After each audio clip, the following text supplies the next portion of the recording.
अस्सलाम वालेकुम ख़वातीन हज़रात, खुशामदीद। प्रोग्राम आपके लिए लेके आए हैं हम थोड़ा सा वक्त तब्दील करके कि ये प्रोग्राम अमूमी तौर पे हम आपके लिए 5 बजे लाते थे। अब ये आपको 2 मरतबा देखने का मौका मिलेगा, यानी अभी लाइव ये प्रोग्राम आप देख सकेंगे और उसके बाद 5 बजे as a repeat telecast, but repeat as live. ये आप 2 दफ़ा देख सकेंगे आज का प्रोग्राम आप जानते हैं कि ज़ियाबीतस के साथ कैसे जिएँ, डॉक्टर मोहम्मद इम्तियाज़ हसन से पूछिए। डॉक्टर मोहम्मद इम्तियाज़ हसन स्टूडियोज़ में तशरीफ़ रखते हैं। अस्सलाम वालेकुम sir, welcome to the show. तारुफ मज़ीद कराता चलूँ, डॉक्टर इम्तियाज़ हसन गुज़श्ता 20 साल से ज़्यादा से डायबिटिक्स इंस्टीट्यूट पाकिस्तान में बतौर कंसल्टेंट डायबिटोलॉजिस्ट आपकी खिदमत सर अंजाम दे रहे हैं, डायबिटिक पेशेंट्स की खिदमत कर रहे हैं और अलावा अज़ीं ये मेडिकल डायरेक्टर भी हैं diabetics institute Pakistan 71 jail road Lahore के। हमारी ब्रांचेस इस वक्त कराची, नाज़िमाबाद में भी काम कर रही हैं और वहाँ पे डॉक्टर आसिफ शेख से भी आपकी मुलाकात आज के शो के इख्तितामी सेगमेंट में करवाएंगे। मेरे साथ तशरीफ़ रखती हैं मिस नादिया शेख, आपको भी खुशामदीद कहते हैं। डॉक्टर साहब, सिलसिला जो हमने पिछली मरतबा से कुछ जब से यानी कि हमने फरवरी से ये शुरू किया है कि एक कोर्स आउटलाइन के तौर पे, एक क्यूरिकुलम के तौर पे, एक निसाब के तौर पे ज़ियाबीतस को ख़ुद से कैसे मैनेज करें पेशेंट्स हद्दुल वसा, यानी ज़ाहिर है कुछ चीज़ें तो कंसल्टेंट के बग़ैर नहीं हो सकती, मगर बुनियादी सी मालूमात अपनी ज़िंदगी की डायबिटीज़ के बारे में हासिल कर लें, क्योंकि ये चोली दामन का साथ है। ये एक दायमी जैसे आप फरमाते हैं कि ये बीमारी नहीं, ये तर्ज़ ज़िंदगी है। तो जब डायबिटीज़ है तो अपने आप को बेहतर से बेहतर मैनेज करने के लिए ये आपके साथ मिलके एक निसाब लेके हम चल रहे हैं और उस सिलसिले में हमने 2 प्रोग्राम्स पहले भी किए।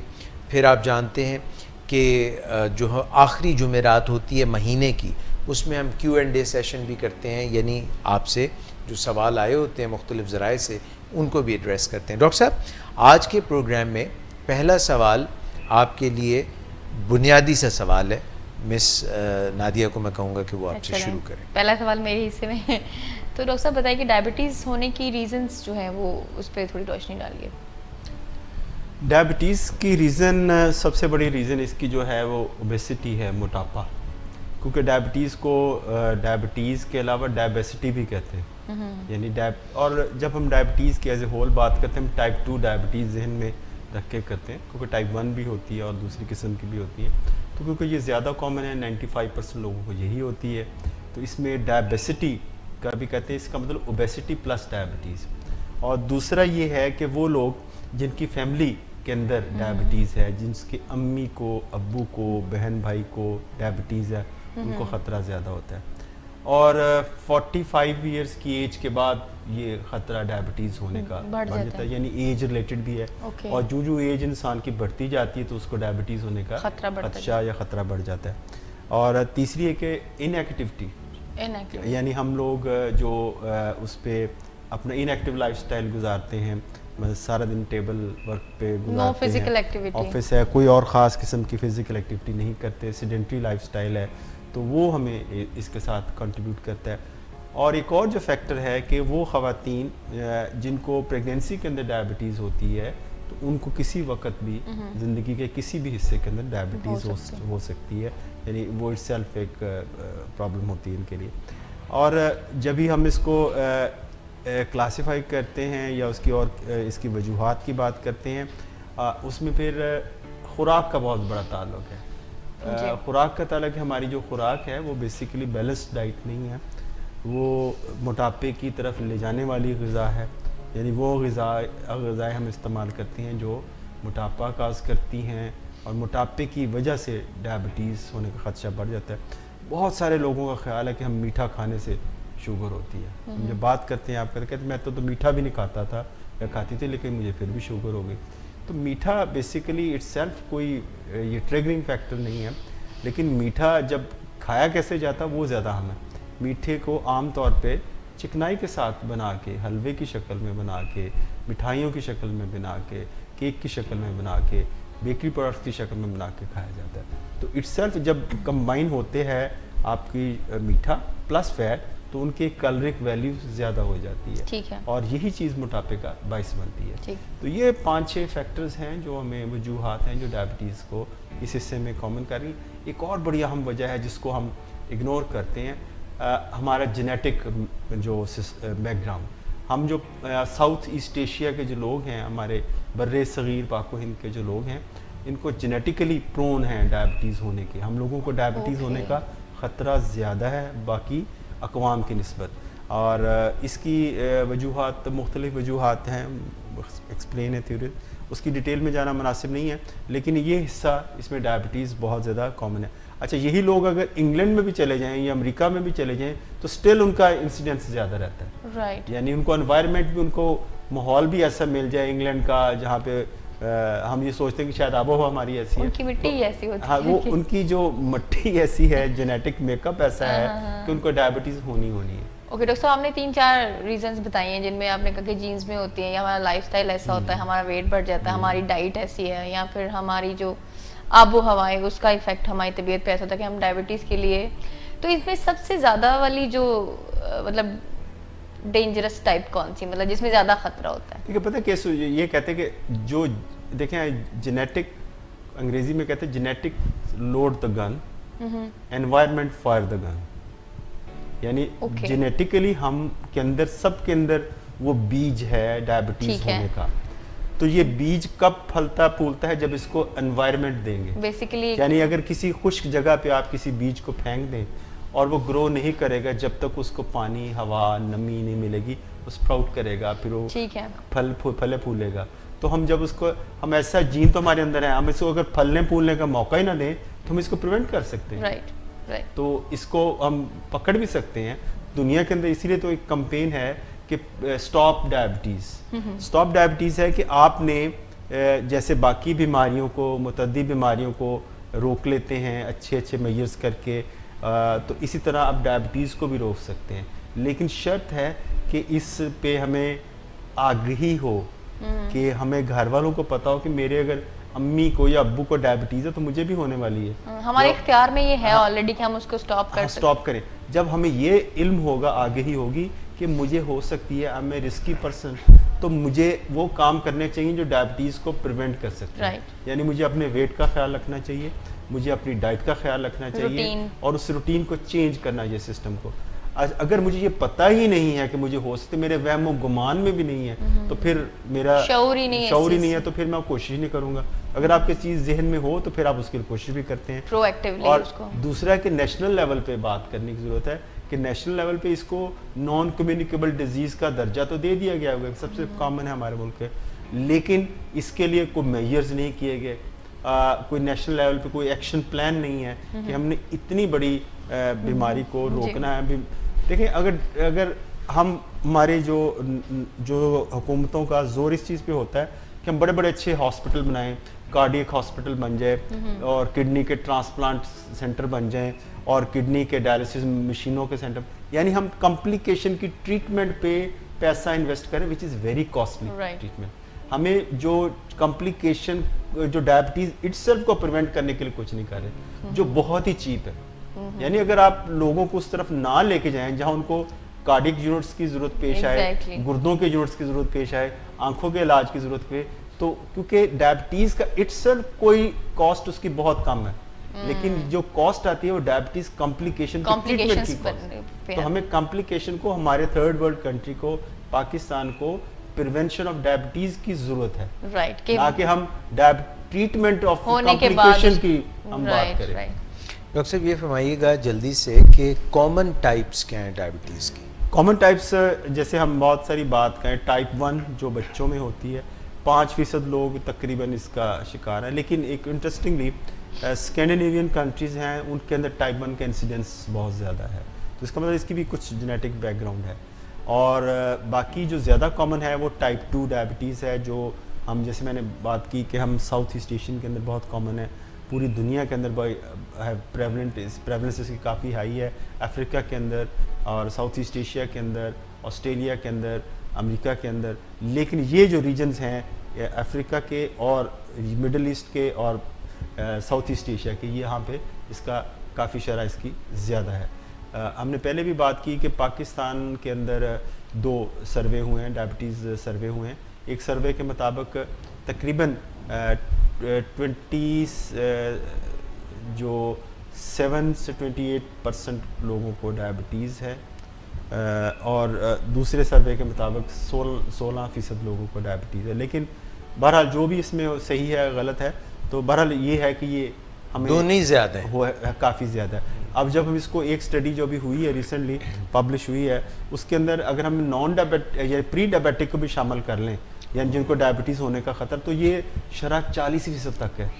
तो ये देखें कि कितनी अलार्मिंग है कि अगर हम इस कमरे में अगर 10 बंदे बैठे तो 4 बंदों को तो हो गई है, वो या होने वाली है, हो गई है। तो ये एक बड़ी एक लम्हा फिक्री है। अच्छा डॉक्टर साहब, ये फरमाइएगा कि आपने ये तो बता दिया कि इंसुलिन की ये 2 माज़रत चाहता हूँ, डायबिटीज़ की ये 2 ज़्यादा इकसाम हैं, मुरव्वजा राइज लोगों में पाई जाती हैं। एक लफ्ज़ इस्तेमाल करते हैं कि फ़लाँ शख्स को इंसुलिन की मुज़ाहमत है, इंसुलिन रेजिस्टेंस है, ये क्या चीज़ है? अच्छा, जब हम ये टर्मिनोलॉजी या इस्तिलाह टाइप 2 डायबिटीज़ के अंदर यूज़ करते हैं कि इंसुलिन रेजिस्टेंस ये है कि मैं इसको भी सादा लफ्ज़ों में बताऊंगा और बेसिकली साइंटिफिक थोड़ी सी बता दूंगा कि हमारा अंदर जो हमारा लबलब है वो इंसुलिन बना रहा होता है, ठीक है। उसको उसके काम करने में, और इंसुलिन का काम क्या होता है कि आपके जो मसल्स हैं और लिवर के अंदर इंसुलिन की वजह से ग्लूकोज की एंट्री हो जाए। तो होता ये है कि किसी वजूहात की वजह से ये एंट्री हो नहीं पाती, यानी हमारा ना जिगर एक्स्ट्रा ग्लूकोज एक्सेप्ट कर रहा होता है, ना हमारे मसल्स या पेरिफेरल टिश्यूज़ एक्सेप्ट कर रहे होते हैं। तो इसका मतलब कि वो हमारा जो उनको ग्लूकोज पट्ठों के अंदर होना चाहिए था, जिगर के अंदर होना चाहिए, वो खून में गर्दिश करना शुरू कर देता है। तो इस रेजिस्टेंस को ओवरकम करने के लिए हमारे जो बीटा सेल्स हैं वो ज़्यादा काम करते हैं, और करते करते बेचारे इतने थक जाते हैं। बीटा सेल्स का होता है? बीटा सेल है लबलबे के अंदर जो इंसुलिन बनाने वाली फैक्ट्री हैं, जिसको कह लें, वो उनको फैक्ट्रियों को ज़्यादा चलना पड़ता है, ज़्यादा काम करना पड़ता है। एक दिन ऐसा होता है कि वो फैक्ट्रियाँ बंद हो जाती हैं, वो अपने काम से जवाब दे जाती हैं। ये बिल्कुल इसी तरह कि आप किसी जगह अपने सहरा के अंदर गाड़ी को ले जाएं और आपकी गाड़ी सहरा की रेत के अंदर फंस जाए, आप जो उसके एक्सीलेटर पे पाँव रखें और उस पर रेस देते जाएं, उसको निकालने की कोशिश करते हैं। तो जितना तेज चलेगा तो धंसती जाएगी, धंसती जाती है। और बाज़ औक़ात ये होता है कि अल्टीमेटली अगर आप ज़्यादा लगे रहेंगे तो गाड़ी का इंजन वो आपका जवाब दे जाएगा, जल जाएगा। जो रिंग पिस्टन हैं वो जवाब दे जाएंगे, क्योंकि आपने उस पर लोड इतना डाल दिया वो नहीं। तो ये सिमिलरली कि हम जो आपके बीटा सेल काम करते हैं इस मज़ामत से निकलने के लिए, वो ओवरवर्क करते हैं, तो अल्टीमेटली वो एक दिन फेल हो जाते हैं। तो जब 50% उस तनासब से बीटा सेल फेल हो जाए, उस दिन डायबिटीज़ शुरू हो जाती है। तो इससे साबित ये होता है कि डायबिटीज़ होने की बुनियाद काफ़ी पहले रखी जा चुकी होती है, यानी जिसने डायबिटिक बनना होता है उसका जो है जो नाक नक्शा पहले तय हो चुका होता है। ठीक हो गया। मिस, आप के पास जो सवालात की तरतीब है जी उसके हिसाब से आप, मैं सवाल पूछ लेती हूँ। अच्छा डॉक्टर साहब, ये बताइएगा ब्लड शुगर चेक करने के बेहतरीन टाइमिंग्स कौन सी, कब कब किया जाना चाहिए? ब्लड शुगर टेस्ट करना, पहले सबसे पहले बात है कि हर डायबिटिक पेशेंट के पास अपना ग्लूकोमीटर होना चाहिए। ठीक है। तो अगर तो आप डायबिटीज़ की अच्छी मैनेजमेंट के साथ चलते हैं, बहुत सारे लोग कहते हैं जी मेरे सामने मेडिकल स्टोर होता है, मैं वहाँ से जाके चेक करा लेता हूँ, और या कभी किसी डॉक्टर के पास जाके कराओ, मीटर की कोई ज़रूरत नहीं है। तो ये बिल्कुल इसी तरह कि आप ज़िंदगी की दौड़ में शिरकत करना चाह रहे हैं, अपना जो वक्त पे ऑफिस जाना चाह रहे हैं, स्कूल जाना चाह रहे हैं, कॉलेज जाना चाह रहे हैं, और आपके पास घड़ी नहीं है, लोगों से टाइम पूछ के गुजारा कर रहे हैं कि टाइम पे मतलब दसना क्यों है। ठीक है। तो फोन में तो वैसे आजकल टाइम होता है ना, फोन पे भी ना हो ना, तो अगर ये सोचें, अगर ये एक लम्हे के लिए तसव्वुर करें आपकी घड़ियाँ जो ख़त्म हो जाए, आपको पता ना चले, तो आप अंदाजे से चलेंगे। तो अगर आपके पास ग्लूकोमीटर नहीं है तो आप अंदाजे से डायबिटीज़ शुगर का अंदाज़ा कर सकेंगे, शायद मेरी 200 है, शायद मेरी 300 है, शायद हम ये होगा। बहरहाल ग्लूकोमीटर से हम कर सकते हैं। इसके बेहतरीन औकात जो हम बात वो कर लेते हैं। मेरा अपना पर्सनल एक्सपीरियंस है, इसमें हम इसकी साइंसी बुनियाद भी हो सकती है। मेरा पर्सनल है कि अगर आप फास्टिंग शुगर टेस्ट करते हैं, ये आपके पूरे रात के कंट्रोल का बता देती है, यानी आपके रात जो है वो कैसी आपकी शुगर रही, ये आपकी फास्टिंग में रिफ्लेक्ट हो जाती है। और अगर आप रात के खाने से पहले करते हैं, ये पूरे दिन की आपको बता देते कि आपके जो पिछले 12 घंटे गुजरे हैं सुबह से लेकर रात तक, तो उसमें आपका क्या परफॉर्मेंस। तो ये 2 बेहतरीन औकात हैं जिस पे कर सकते हैं। और एक और बेहतर तो नहीं कह सकते कि अगर खुदा ना खास्ता आपको एबनॉर्मल फीलिंग हो रही है, आपको कुछ हो रहा है कि ये शायद मेरी लो हो रही है या हाई हो रही है, तो इस एबनॉर्मल सिचुएशन के अंदर आपको उस वक्त भी करें। और खुदा ना खास्ता अगर कोई बीमार हो जाए सिक डेज के अंदर, उसमें फ्रीक्वेंटली ब्लड शुगर टेस्ट करते जाना चाहिए। ठीक, थैंक यू। तो ये तो आपने बता दिया कि निहार मुँह ब्लड शुगर चेक करने का क्या फ़ायदा है और रात को क्या करने का फ़ायदा है। अच्छा डॉक्टर साहब, ये HbA1c टेस्ट क्या है? HbA1c टेस्ट है, इसको जो हम इसका नाम पूरा है हीमोग्लोबिन A1c, हीमोग्लोबिन A1c, यानी हमारे जो सुर्ख ज़र्रात हैं उसके अंदर हीमोग्लोबिन की मुख्तलिफ़ किस्में। हीमोग्लोबिन वो जो मुरक्कब है या केमिकल है जो ऑक्सीजन को कैरी करता है और हमारे खुलियात तक पहुंचाता है। इसका ये और भी एक काम है कि ये जो अगर हमारे खून के अंदर ग्लूकोज की मिकदार ज़्यादा हो तो इस हीमोग्लोबिन इसको पकड़ लेता है, अपने साथ अटैच कर लेता है। तो हम जब ये टेस्ट करते हैं तो हम वो जो ग्लूकोज जो इस रेड सेल पे लगा हुआ होता है उसकी असेसमेंट करते हैं बेसिकली। बिल्कुल इसी तरह मैंने पहले भी शायद एक मिसाल दी थी कि अगर आप गुलाब जामुन बनाते हैं, बहुत सारे गुलाब जामुन, अभी आपने उसको बना लिया, और जब आप शीरे में भिगोएंगे, अगर तो आपका शीरा लबालब भरा होगा तो और ज़्यादा देर आप रखेंगे उसको शीरे के अंदर तो उसके अंदर रच बस जाएगा वो शीरा उन गुलाब जामुनों के अंदर। अगर आप थोड़ी देर थोड़ा सा डाला आपने शीरा वहीं पड़े हुए तो वो उस पर कम उसकी अटैचमेंट होगी। तो सिमिलरली आप red blood cell gulab jamun के आप रेड ब्लड सेल करें, अगर हमारे खून के अंदर ज़्यादा ग्लूकोज है, जो शीरा है वो उस पर रेड ब्लड, अगर वो ज़्यादा शराब में था तो वो रेड ब्लड सेल पे ज़्यादा लगेगा, तो इसलिए हमारा हीमोग्लोबिन A1c ज़्यादा आता है। तो इसमें कुछ पिटफॉल्स भी हैं। बाज़ औक़ात आपकी शुगर A1c बड़ा अच्छा नॉर्मल आता है आप समझते हैं, लेकिन शुगर ठीक नहीं होती। अनीमिया यानी खून की कमी अगर है, हीमोग्लोबिन वैसे ही कम है तो आपका वो प्रॉब्लम होगा। या कुछ रेड ब्लड सेल ऐसी की बीमारियां ऐसी होती हैं खून ज़रात की जिसमें वो टूटते फूटते ज़्यादा हैं, तो उसमें भी हीमोग्लोबिन का प्रॉब्लम आ जाता है A1c का। यूरीमिया यानी किडनी अगर आपका काम किसी पेशेंट का नहीं कर रहे, उसके अंदर भी फॉल्स आती हैं। कुछ अद्वियात हैं, विटामिन C अगर ज़्यादा लेते हैं उसके अंदर भी आपका A1c जो है वो फॉल्स रीडिंग आ सकती है। सर ब्लड शुगर फास्टिंग क्या होनी चाहिए? देखिए, जब हम बात करते हैं कि क्या होना चाहिए, इसको हम इंडिविजुअलाइज करते हैं आजकल। हम ये कभी भी नहीं कहते कि इस मिस्टर की ये यानी कि इतनी होनी चाहिए। देखिए, अगर तो कोई आदमी, इसको लिए हम कहते हैं कि ये अब आजकल जो ट्रीटमेंट है या कोई भी हमारा प्लान है, ट्रीटमेंट प्लान है, वो आपके इंडिविजुअलाइज्ड है, पर्सनलाइज्ड है। मसलन अगर मेरे पास मिस्टर एक्स आते हैं जिनकी एज 70 साल है और मैं उनको कहूँ जी आपकी शुगर 100 होनी चाहिए फास्टिंग और आपके A1c 6.2 या 5 से नीचे होना चाहिए, तो मैं ज़्यादती करूँगा। क्यों? इस बंदे का जो 70 ईयर्स ऑफ एज है, इसको और भी 7 बीमारियाँ होंगी, इसको हार्ट में डिजीज़ भी हो सकती है, इसको और प्रॉब्लम भी हो सकती है। तो इसमें मुझे शुगर लो रखने का कोई ख़ास फ़ायदा नहीं होगा। यानी मैं इसके अंदर कहूँगा अगर आप A1c 7 से तक भी रख लें और अपनी फास्टिंग 120 पे भी रख लें तो ठीक होगा। क्योंकि दुनिया के अंदर कुछ जो तजर्बात हुए हैं कि अगर ओल्ड एज के अंदर आप शुगर को बहुत टाइट कंट्रोल करना चाहें तो उसके अंदर डेथ रेट ज़्यादा हो गया, क्योंकि ये लो ब्लड शुगर है, ये एरिथमिया को यानी आपकी दिल की धड़कनों को बेकायदा कर सकते हैं।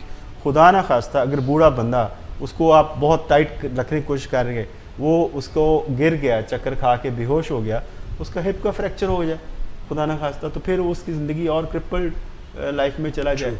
तो हमें इंडिविजुअलाइज करना पड़ेगा। हम नॉर्मली एक हेल्दी मेल की बात करते हैं, हेल्दी मेल या फीमेल है जो नॉर्मल जिसको और कोई कंडीशन, उसमें हम कहते हैं कि आप 110 के अराउंड रख लें, 110 to 120 फास्टिंग होनी चाहिए। और खाने के 2 घंटे बाद 140 से नीचे रखने की कोशिश करें। लेकिन अमेरिकन डायबिटिक एसोसिएशन कहते हैं कि खाने के 2 घंटे बाद 180 तक भी एक्सेप्टेबल है टाइप 2 डायबिटीज़ के अंदर। और अगर बहुत ही बूढ़ा बंदा तो हम कहते हैं 200 से नीचे रखें हम, यानी कि हम हर बंदे के लिए एक मुख्तलिफ गोल सेटिंग करते हैं। तो ब्लड शुगर फास्टिंग भी बता दी आपने और ब्लड शुगर रैंडम भी बता दी। लो जी, आगे अब बताइए कि HbA1c का जो टारगेट है, जो आपने बातों बातों में जिक्र भी किया, उसका ज़रा और ज़्यादा जिक्र करें। A1c भी जो देखें, अगर तो यंग मेल है, देखें मैं थोड़ी सी आपको मिसाल दे दूँ। हमारे पास 2 एक्सट्रीम हैं। देखें 2 एक्सट्रीम ये हैं कि एक बंदा बिल्कुल यंग आदमी है, पढ़ा लिखा है, एनर्जेटिक है, एक्सरसाइज कर सकता है, न्यूली डायग्नोज, यानी एक आइडियल सिनेरियो है कि एक बंदे को अभी शुगर हुई है, जवान है, दौड़ लगा सकता है, पार्क में जा सकता है और अपनी डाइट को भी कंट्रोल करता है, मोटिवेटेड है, एजुकेटेड है, अपने आप को समझता है, तो ये ऐसे बंदे के लिए हम टाइट जाएंगे विच इज़ लेस देन 6.5। अच्छा, विच इज़ लेस देन 6.5। उसमें कहेंगे तुम ये टाइट कंट्रोल रखो। क्यों? क्योंकि हमें ट्रायल जो UKPDS ट्रायल हुआ था उसमें यह कहा गया अगर किसी को डायबिटीज़ हो नहीं, अगर वो शुरू दिन से टाइट कंट्रोल कर ले, अगर उसके ज़िंदगी के किसी हिस्से में अगर उसका कंट्रोल लूज़ भी हो जाए तो उसको कॉम्प्लिकेशन नहीं होती। तो आप पहले दिन से ही उसको जड़ से पकड़ लें। और इसी तरह बैनी ही अगर एक आदमी एक आता है जो बूढ़ा आदमी है, जिसको ब्लड प्रेशर भी है, जैसे मैंने बात की, उसको हार्ट डिजीज़ भी है, चला नहीं जा रहा उससे, और सांस उसको चढ़ जाता है, और वो उसका साथ दूसरी कोमॉर्बिड कंडीशंस हैं, तो उसमें I will not go very tight in that case. अगर हम साथ रख लो, इवन ओल्ड एज के अंदर 70 प्लस 75 प्लस हम 8 तक भी रखते हैं। इसी तरह बच्चों के अंदर हम प्रॉब्लम ये होता है कि बच्चों में हम जब टाइट कंट्रोल की तरफ जाते हैं उनकी शुगर लो हो जाती है, बार बार लो होती है। और सरप्राइजिंगली भी मैं एक आर्टिकल देख रहा था, उसमें कह रहे थे कि अमेरिका जैसे मुल्क के अंदर सिर्फ 25% टाइप 1 का शुगर लेवल कंट्रोल्ड है, 75% आउट ऑफ कंट्रोल है USA के अंदर। तो बच्चों में हम जब टाइट कंट्रोल की तरफ जाते हैं और बच्चों में वेरिएबिलिटी भी होती है, तो बच्चों में हाइपो का चांस बहुत होता है। अगर किसी बच्चों को बार बार हाइपोग्लाइसीमिया होते हैं, उससे उनके कॉग्निटिव फंक्शन डिस्टर्ब होते हैं, उनके लर्निंग एबिलिटीज डिस्टर्ब हो सकती हैं। तो इन दोज केसेस बूढ़ा बच्चा हम एक तरह ट्रीट करते हैं, उसमें भी हम जो सर कहते भी हैं बच्चा बूढ़ा एक बार, तो हम जो अपना जो कंट्रोल है वो थोड़ा सा लूज रखते हैं, हाथ हौला रख के चलते हैं। ठीक है। वैसे आपने हाथ हौला रखना है या हाथ तेज रखना है? किस बारे में सवाल में थोड़ा दरमियाना ही रखूंगी। अच्छा अच्छा, सोची पे है तुसी? मैं देख रही हूँ। क्या डॉक्टर साहब हमें रोजाना ब्लड शुगर चेक करनी चाहिए? मैं पूछने ही लगी थी आपने। हाँ, सिर्फ मैं दोबारा पूछूं, क्या हमें रोजाना ब्लड शुगर चेक करनी चाहिए? सवाल जवाब इसका हाँ और ना दोनों में। आप एक्सप्लेन कर दें। देखिए, जितना जैसे मैंने बात की कि यंग पेशेंट है, टाइप 1 है, बच्चा है, अनस्टेबल कंट्रोल है, और उसमें हमें जो स्टेबल कंट्रोल में नहीं है उसमें बार बार शुगर चेक करें और सुबह दोपहर शाम चेक करें। अगर एक स्टेबल कंट्रोल है, A1C बड़ा अच्छा मेंटेन है, शुगर नॉर्मल खाना पीना है, डिसिप्लिन में है, तो उसमें हम इनफ्रिक्वेंट हो जाते हैं। लेकिन बात ये रखें, जब भी शुगर टेस्ट करें तो उसका रिकॉर्ड ज़रूर मेंटेन करें। मेरे पास बहुत सारे जो पेशेंट्स आते हैं, वो उनको जो हम मॉनिटरिंग चार्ट देते हैं कि इस पर फिल करके वो खाली ले आते हैं, तो मेरा उनसे सवाल ये खाली क्यों नहीं? अक्सर मैं चेक कर ली सी, मुझे पता मेरी ठीक है। मैंने कहा आप लिखा नहीं, तो मैंने कहा इसी तरह है कि आपका बच्चा एग्ज़ाम देने जाए तैयारी के बाद और पर्चा खाली दे के आ जाए और आप कहें वो तो टॉप करेगा, तो बहुत मुश्किल है, वो पास भी शायद ना हो। ठीक है, तो ये जो चीज़ है डेफिनेटली नहीं पास होगा, डेफिनेटली नहीं होगा। तो इसलिए डॉक्यूमेंटेशन बहुत ज़रूरी है कि जब भी मैं कुलिया पढ़ रहा था कि कम्युनिकेशन शुड बी डॉक्यूमेंटेड। वाह, ठीक है, कोई भी और जो डॉक्यूमेंट को भी कम्युनिकेट किया जाए और कम्युनिकेशन शुड बी डॉक्यूमेंटेड। जो भी मैं आपसे बात करूं वो डॉक्यूमेंटेड होनी चाहिए। अपने डॉक्टर को मुझे बताता ये चीज़ है, तो हम उस पर वो डॉक्यूमेंट हमें लेके जाना चाहिए। और इसको उससे एक तो डॉक्टर को ये फ़ायदा हो जाता है कि आपको उसको डिसीजन करने में आसानी रहती है। मिसाल के तौर पे अगर आप फास्टिंग शुगर टेस्ट करते हैं तो आपके डॉक्टर को पता चले इसकी फास्टिंग डिस्टर्ब होती है, तो मैं क्यों ना उस दवा को जाके छेड़ूं जो फास्टिंग को कंट्रोल करती है, जो उस इंसुलिन को एडजस्ट करूं जो फास्टिंग के लिए ज़िम्मेदार है। तो अगर प्री लंच ज़्यादा हो तो प्री उससे जो उससे पहले वाली दवाई को हम एडजस्ट करें। तो दवाइयों की एडजस्टमेंट के अंदर आपको जो उसकी उसको चेक करके डॉक्यूमेंट करके लेके आना डॉक्टर के पास बहुत ज़रूरी है। बिल्कुल ठीक है जी। मिस क्या ग्लूकोमीटर से रोजाना शुगर चेक करनी चाहिए, ये भी बता। नहीं, ज़ाहिर शुगर ग्लूकोमीटर से ही करेंगे चेक। अब क्या देखो ना, बहुत सारे लोग अब लेबॉर्ट्री में जाएंगे तो वो 2 बोतलें खून की लेबॉर्ट्री वाले को अतिया करके आ जाएंगे तो महीने के आखिर में, तो ये तो मकसद नहीं है ना। तो ग्लूकोमीटर से एक जस्ट ड्रॉप के साथ आजकल जो ग्लूकोमीटर हैं बहुत ही अच्छे हैं, बिल्कुल माइक्रो लीटर्स की वो आपकी वो ब्लड का सैंपल लेते हैं और वो कंट्रोल करते हैं। और अभी तो जैसे फ्री स्टाइल लेबरा के नाम से वो आ गया हुआ है कंटिन्यूस ग्लूकोज मॉनिटरिंग, कि वो यहाँ पे पैच लगा दिया जाता है और थोड़ा सा वो सेंसर उसके अंदर लगा होता है, आपके साथ वो एक आपको इंस्ट्रूमेंट दे देते हैं जिसे आप बगैर कुछ प्रिक किए हुए आप इसकी शुगर जान सकते हैं। इसको कहते हैं CGM। हम कभी इससे बात करेंगे, जो न्यू टेक्नोलॉजीज़ हैं जो जिस पे हम आ रही है। CGM वो पाकिस्तान में अभी इतना नहीं है क्योंकि उसका सेंसर कुछ महंगा पड़ता है, 14 दिन के लिए होता है, उसका ख़र्चा 20-25 हज़ार रुपये तक आ जाता है।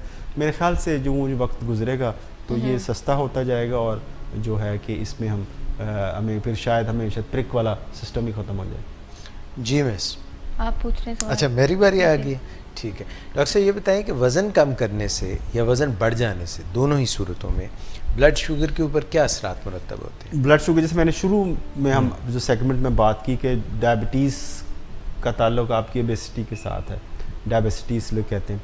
तो अगर तो वज़न बढ़ता है तो इसका मतलब उसमें अमाउंट ऑफ फैट ज़्यादा है, तो अमाउंट ऑफ फैट है ये इंसुलिन रेजिस्टेंस की ज़िम्मेदार होती है। जितनी बॉडी के अंदर फैट ज़्यादा होगी तो आपकी इंसुलिन रेजिस्टेंस ज़्यादा होगी, आपको उतनी ज़्यादा इंसुलिन चाहिए होगा, आपको उतनी अद्वियात ज़्यादा चाहिए होंगे, उतनी आपकी मूवमेंट कम होगी।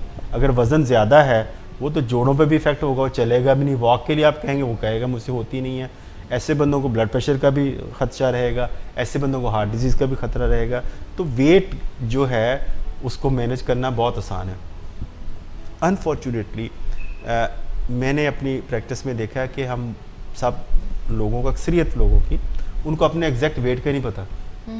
मैंने एक आदमी से पूछा कि आपका तो वेट आपको पता आपका कितना होना चाहिए? तो कहता है एक मर्द का वेट 100 किलो तो होना चाहिए। तो अब ये लोगों के अंदर कॉन्सेप्ट, अगर वो नॉर्मल वेट को अचीव करते हैं, फॉर एग्जांपल एक 5 फुट और 8 इंच का बंदा है और उसको 100 kg उसको वो अगर उसको ना उसको कहें कि आप अपना वेट 75 के अराउंड ले आएँ तो आपकी BMI आपको ठीक हो। डॉक्टर साहब मैं तो कमज़ोर हो जाऊँगा, मेरा मुँह इतना से निकल आएगा।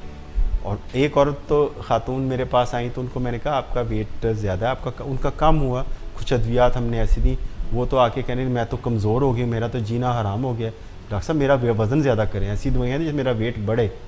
अब ये लोगों के अंदर जब तक ये मिथ्स हैं, मिसकॉन्सेप्शन है, प्रोबेबली हम पंजाब में, क्योंकि हमारे जो आइडियल्स हैं वो पहलवान हैं तो हम पहलवानों को आइडलाइज करते हैं कि उसकी बड़ी सेहत है, उसकी हमारी तो जो पंजाबी फिल्मों की हीरोइन होती हैं वो भी पहलवान होती हैं, वो भी उनको भी मेटाबॉलिक सिंड्रोम हुआ होता है।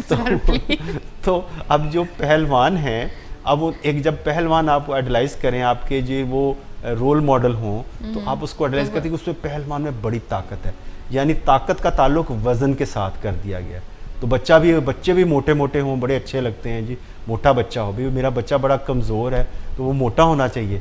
हालांकि अब जो टाइप 2 डायबिटीज़ बच्चों में आ रही है, तो बेसिकली हम लोगों के अंदर सबसे पहले इस चीज़ की भी अवेयरनेस होनी चाहिए कि मेरा नॉर्मल वेट कितना होना चाहिए, मेरा BMI कितना होना चाहिए, ये नहीं पता।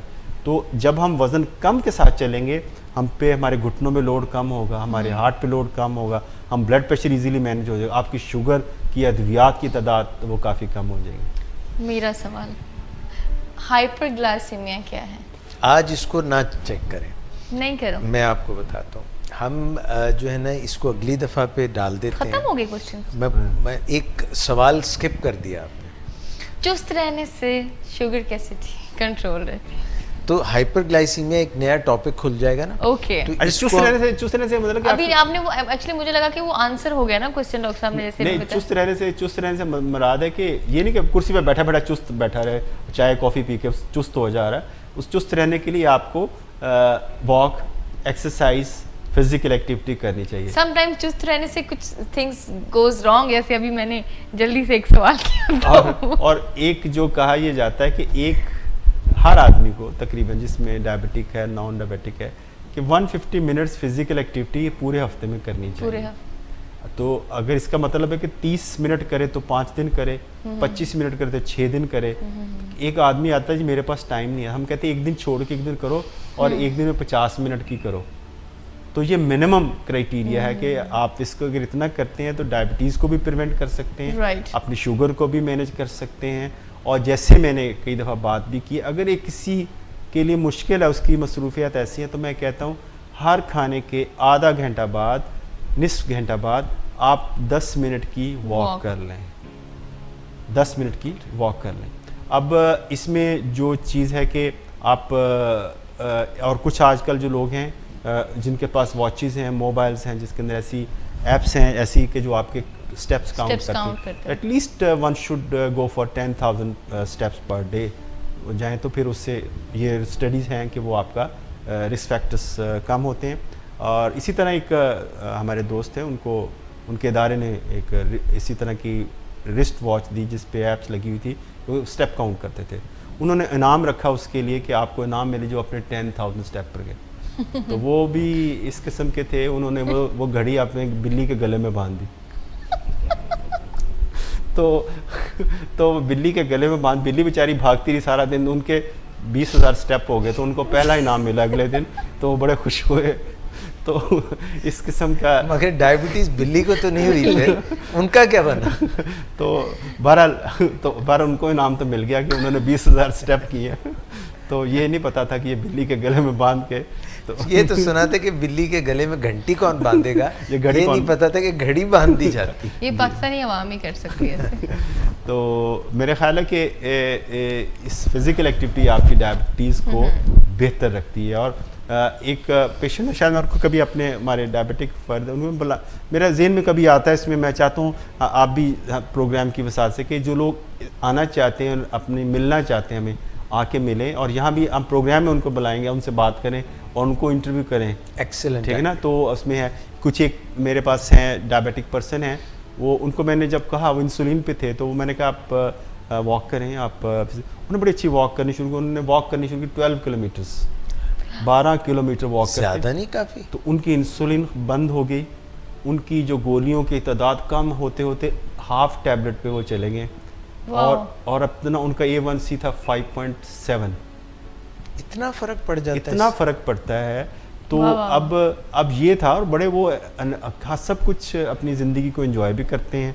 कहते मैं अपनी शुगर को गलियों में चल चल के रोल के मार देता हूँ। क्या एज ग्रुप है इनका? उनका ही is between 50 to 60 years of age. तो बड़ा उन्होंने बड़ा एक्टिव रोल में, उनके कभी हम दावत देंगे इधर आएँ और अपनी वो बात करें, तो उससे एक बड़ा मोटिवेशनल होता है। तो मेरा ख्याल है कि ये बहुत, मैं इसको 50% मार्क्स देता हूँ फिज़िकल एक्टिविटी को। अगर आप फिज़िकली एक्टिव, आपकी इंसुलिन की डोज भी कम रहती है, आप बड़ी थोड़ी डोज से कंट्रोल हो जाते हैं। Thank you so much doctor Imtiaz. लेकिन एक वो आखिर में जो हमारी व्यूअर हैं फरीफ हुई, उनकी आज बर्थडे है, हम उनको सालगिरह मुबारक कहते हैं। हमारी जो डिप की सारी टीम उनको सालगिरह मुबारक कहते हैं। जहाँ रहें खुश रहें, उनको सालगिरह बहुत बहुत मुबारक हो। और बहुत सारे मेरे ख्याल से मैं देखता रहता हूँ, कुछ जो हैं हमारे व्यूज़ बड़े रेगुलर उसको कर रहे होते हैं, कमेंट्स दे रहे होते हैं। इसमें साइमन नफीस हैं, एक दो जवेरिया ज़िया हैं, ये सारे लोग जो हैं बड़े गौर से देखते हैं और एक एक चीज़ को। और बहुत सारे पेशेंट हैं जो खामोश जो हैं ऑब्ज़र्वर हैं, खामोश तमाशाई हैं, वो देखते रहते हैं लेकिन सीखते रहते हैं, और इसका फीडबैक मुझे पेशेंट से मिलता रहता है। जी मिस, आप बताएं सर। मैं बताऊं? तो जी ख्वातीन हज़रात, आज के प्रोग्राम से इजाज़त लेने का वक्त आ गया। 2-3 बातें मैं दोहराऊंगा डॉक्टर इम्तियाज़ की। एक तो फरीफुई की बर्थडे और बहुत बहुत सालगिरह मुबारक हो, और हम आपको मिस कर रहे हैं। आप कुछ उतनी शदोमत से नज़र नहीं आ रही हैं, तो अल्लाह आपको खैर आफ़ियत से रखें। दूसरी बात डॉक्टर साहब ने जो फरमाई है कि वो लोग जो हमारा प्रोग्राम देखते हैं और यहाँ पे आके लाहौर में मिलना चाहते हैं, प्रोग्राम में शिरकत करना चाहते हैं, सवाल पूछना चाहते हैं, तो वो ज़रूर हमसे रब्ता करें ताकि इस प्रोग्राम में डॉक्टर इम्तियाज़ हसन से बिलमुशाफ़ा वो सवालात कर सकें और ज़ाहिर है उसका बहुत फ़ायदा होगा। ये जो सिलसिला हमारा चल रहा है उसमें आपके सवालात आ रहे हैं, हम जमा करते जा रहे हैं और इंशाअल्लाह महीने के अख्ताम में जो आखिरी प्रोग्राम होगा उसमें हम शामिल करेंगे। ये आज हमारा जो है आखिरी प्रोग्राम था, मिस कर गए आई थिंक, ये आज मिस हो गया, तो इसको पेंडिंग कर लेते हैं। इसका अगला प्रोग्राम इससे जो नेक्स्ट प्रोग्राम है उसमें ये मेरे जहन से निकल गया और क्योंकि काफ़ी सारे सवाल इन बॉक्स में थे, मैंने आपको भी फॉरवर्ड किए थे, मुझे भी मिले थे, तो उसको मेरे ख्याल से हमें एड्रेस करना चाहिए क्योंकि बहुत सारे लोग इंतज़ार कर रहे होते हैं। जी, वजह का आपने तो इंशाल्लाह नेक्स्ट थर्सडे को हम आपके सवालात को शामिल करेंगे।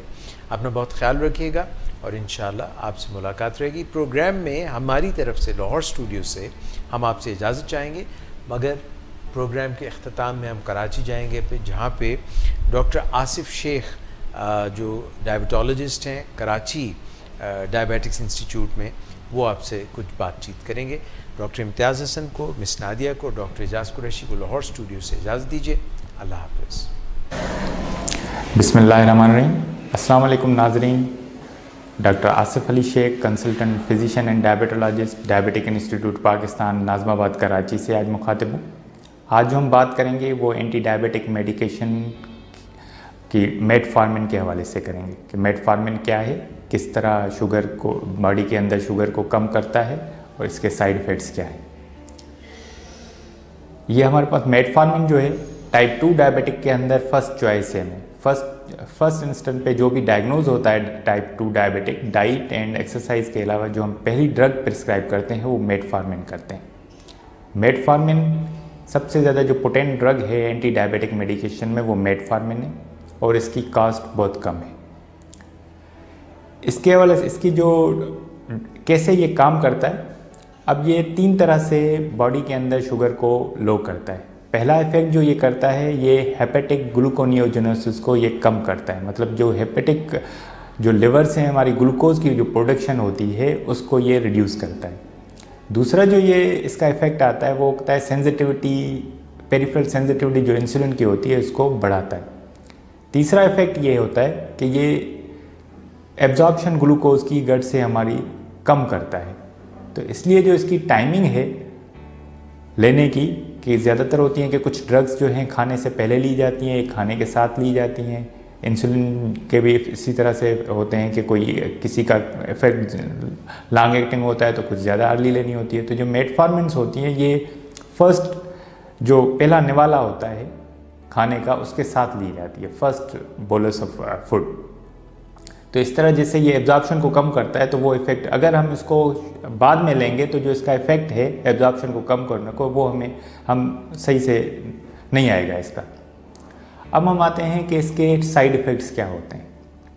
जो पहले ज़्यादातर जो साइड इफ़ेक्ट होता है वो ट्रांजिएंट होता है, वो होता है जीआई डिस्टर्बेंसेस कराता है, वोमिटिंग्स, नौजिया कराएगा, डायरिया करा सकता है, वो एक ट्रांजिएंट होता है, वो अर्ली आता है। अगर अर्ली आ गया तो इसका मतलब कि इसको हम रिड्यूस कर सकते हैं, या तो डोज को थोड़ा सा अल्टर कर सकते हैं या इसको हम एक्सटेंडेड फॉर्म जो आता है मेटफॉर्मिन का उसमें भी हम कन्वर्ट कर सकते हैं, मगर वो ट्रांजिएंट होता है। 3 to 5% ऑफ केसेस में आ सकता है, वो इनिशियली आता है। उसके बाद एक मरतबा अगर उसने टॉलरेट कर ली तो बाद में अगर कि उसी डायबिटिक पेशेंट को वोमिटिंग्स डेवलप हो जाएं तो उसका हम ज़्यादातर जो वो सोचते हैं कि ये मेटफॉर्मिन की वजह से नहीं है, इसकी कोई और डायबिटिक कॉम्प्लिकेशन गैस्ट्रोपैरेसिस है या फिर उस पेशेंट ने लैक्टिक एसिडोसिस डेवलप किया है, तो उनकी तरफ हमें जाना होता है। एक दूसरा जो साइड इफ़ेक्ट इसका होता है वो लैक्टिक एसिडोसिस, एक बहुत रेयर साइड इफ़ेक्ट है, लैक्टिक एसिडोसिस करा रहा होता है। तो इसको वो जो अगर पेशेंट रीनल फेलियर भी साथ में है तो वो उसके चांसेस बढ़ जाते हैं। तो अगर किसी भी पेशेंट का जो क्रेटिनिन है फीमेल्स के अंदर 1.5 से ज़्यादा है तो उसमें हम नहीं देते, रिकमेंड करते हैं मेल्स के अंदर, और फीमेल में 1.4 से अगर ज़्यादा है तो इसमें हम रिकमेंड नहीं करते। अगर किसी भी कोई पेशेंट ले रहा है और उसका EGFR जो है वो लेस देन 30 आता है तो इसको हमें स्टॉप करना होता है। एक और साइड इफ़ेक्ट जो हमें ज़्यादातर आजकल होता है कि डायबिटीज़ की वजह से भी न्यूरोपैथी होती है। अगर जो लॉन्ग टर्म में मेटफॉर्मिन्स ले रहे होते हैं तो उनमें विटामिन B12 की डेफिशिएंसी आ जाती है, तो उसकी वजह से भी न्यूरोपैथी आती है। तो जो मेटफॉर्मिन लॉन्ग टर्म में पेशेंट ले रहे होते हैं उनका फ्रीक्वेंट B12 लेवल भी होने चाहिए। जो न्यूरोपैथी होती है वो B12 की वजह से भी हो सकती है। अब आते हैं हम B12 की जो डेफिशिएंसी है, जो साइड इफ़ेक्ट इसका आता है मेटफॉर्मिन का, उसको हम प्रिवेंट कैसे कर सकते हैं। उसके लिए क्या होता है कि ये जो मेटफॉर्मिन होता है वो कैल्शियम इंड्यूस B12 की एब्जॉर्प्शन को रिड्यूस करता है। तो अगर हम पेशेंट को, अगर कोई मेटफॉर्मिन ले रहा है तो उसको अगर हम कैल्शियम सप्लीमेंट्स देंगे तो B12 डेफिशिएंसी से हम उस पेशेंट को प्रिवेंट कर सकते हैं। एक दूसरी जो चीज़ है जो मेटफॉर्मिन के हवाले से बहुत ज़रूरी है, वो कोई भी अगर पेशेंट, डायबिटिक पेशेंट, कोई कंट्रास्ट एजेंट जिसमें कोई ज़रूरत पड़ती है, अगर CT स्कैन कंट्रास्ट किसी का है, कोई एंजियोग्राफी कराने जा रहा है, तो वो अपने जो रेडियोलॉजिस्ट है या डॉक्टर है उनको ये ज़रूर बताए कि वो मेटफॉर्मिन ले रहा होता है। क्योंकि अगर पेशेंट को कंट्रास्ट, वो अंडरलाइंग किडनी डिजीज़ है, तो उसके कंट्रास्ट रिएक्शंस के चांसेस बढ़ जाते हैं। तो ऐसे पेशेंट को उसमें on the day of contrast infusion की में ये होल्ड करनी चाहिए मेटफॉर्मिन, या एक दिन पहले, और उसको जब रीइंट्रोड्यूस करनी चाहिए वो उसके लिए रीइंट्रोड्यूस करने से पहले उसको क्रेटिनिन लेवल कराना चाहिए। अगर वो स्टेबलाइज हैं तो फिर 24 to 48 आवर्स के बाद मेटफॉर्मिन दोबारा से स्टार्ट की जाती है। अब हम आते हैं इसके डोजेज की तरफ। तो इसका जो मैक्सिमम डोज होता है वो 2.5 ग्राम्स होता है, उससे ज़्यादा एक्सीड नहीं करते। मगर ज़्यादातर देखा यह गया है कि 2 ग्राम से ज़्यादा जो है इसके इफ़ेक्ट्स इतने ज़्यादा अच्छे आते नहीं। ये जो टाइप 2 में तो फर्स्ट चॉइस है। इसके अलावा जो हम इसके यूजेस हैं वो उस पर हम बात करेंगे। जैसे मैंने आपको बताया कि इसकी ये पेरिफेरल रेजिस्टेंस को कम करता है, तो हम ये रिकमेंडेड प्री डायबिटीज़ के अंदर भी, अगर प्री डायबिटिक्स में अगर हम ये देंगे तो उसका जो डायबिटीज़ का जो वो डिले कर देगा, डायबिटीज़ के आनसेट को प्री डायबिटिक्स में ये डिले कर देता है। इसके अलावा जो ये मेडिकेशन, और दूसरा जो इसका एडेड एडवांटेज ये होता है कि ये हाइपोग्लाइसीमिया नहीं कराता। अगर किसी के साथ दूसरी जो इंसुलिन के साथ दी जाए तो फिर चांसेस होते हैं हाइपोग्लाइसीमिया के। अगर इंडिविजुअल हम दे रहे हैं मेटफॉर्मिन तो ये हाइपोग्लाइसीमिया नहीं कराता। और दूसरा वेट के हवाले से, ना तो ये वेट बढ़ाता है ना ये वेट कम करता है। मेटफॉर्मिन जो होता है वेट न्यूट्रल है। तो आज के लिए इतना ही। नेक्स्ट प्रोग्राम हम थर्सडे इंशाल्लाह नए टॉपिक, नए डायबिटीज़ के हवाले से, नई डायबिटिक कोई टॉपिक के साथ हम आएंगे, आपसे बात करेंगे। Thank you.